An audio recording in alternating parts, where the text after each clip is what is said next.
Listen, let's move on. Great to have your company at home. Please get in touch. gbviews@gbnews.com. You can also tweet us at gbnews with your thoughts on the things we're discussing. Now, this is a story that I wanted to cover in the head-to-head debate. As growing turmoil within the Tory party, as reports suggest up to 25 MPs could send in letters of no confidence again for the Prime Minister, Rishi Sunak. So I'm asking, should the Conservatives ditch Rishi Sunak? Let's get my thoughts from my panel. My head-to-head is Stephen Pound. Well, again? Again? I was just going to, you know what happens when you're in a car accident and you end up in hospital and they say to you, who is the Prime Minister? Well, how on earth could you say nowadays? You say, last week, next week. Look, it's ridiculous, and we don't know who these 25 people are. And if you're going to actually dump somebody, you've got to ask yourself the next question. If not him, who? Yeah. And the point is there's two strands. There are some people still, amazingly, who actually think Liz Truss could come back and save the nation. Well, there are people who believe that Boris should still be there. And I actually believe that the beginning of the end was when they got rid of Boris. That was the chain of events. Perhaps we can argue that at a different time. But look, the reality is divided parties don't win elections.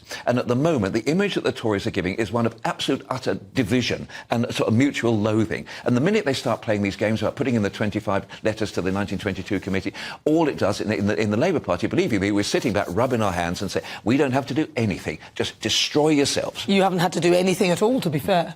Well, I mean, I agree that divided parties don't win elections. The Conservative Party is a deeply divided party. It's part of the problem that was created by David Cameron. In order to become the heir to Blair, he adopted this kind of one-nation Toryism, which doesn't mean the promotion of working-class interests as it used to traditionally mean. What that means, as far as the Conservative Party is concerned, trying to be all things to all people. And they've pivoted increasingly to the left to try and block Labour out from winning elections, and had become a very successful election-winning machine.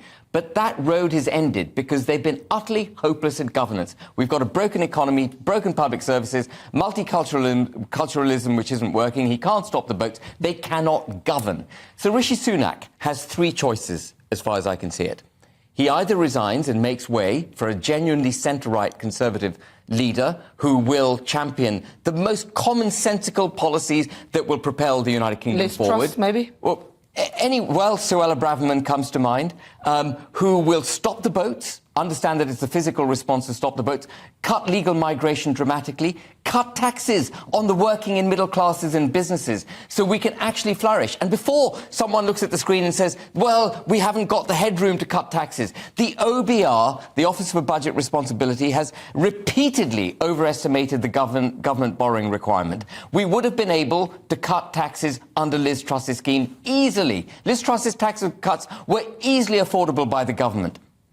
Borrowing levels for the government have come in markedly below that. So cut taxes for the working middle classes and businesses, and for God's sake, bring Northern Ireland back into the United Kingdom. Well, the big deal was the business rates. The business tax needs to be cut. Absolutely. These 4 or 5 things that I've espoused, Rishi Sunak can either do them or he can face electoral obliteration. Well, it's like the Renters Reform Bill, which is just an abhorrent idea. It's ridiculous. Absolutely. But haven't you noticed that Penny Mordaunt has now spoken to nearly 40 Conservative associations in the last 9 months? So she's on manoeuvres. There are people on manoeuvres. The question I would ask you is, if not Sunak, who? You say Braverman. I don't think Braverman has actually... well, they haven't got time. They haven't got time. They need to stick with what they have. The next election, at the very latest, it's January, a year next January, at the very, very latest. Rishi Sunak has got to stop thinking that he's going to solve the nation's problems through algebra up to the age of 18 and understand there's really fundamental issues he needs to get a grip of. He's still got a majority. Command your majority in Parliament and deliver what the people of this country want, not what the G7 or people in Davos want, what the people in this country want and need, and do it now.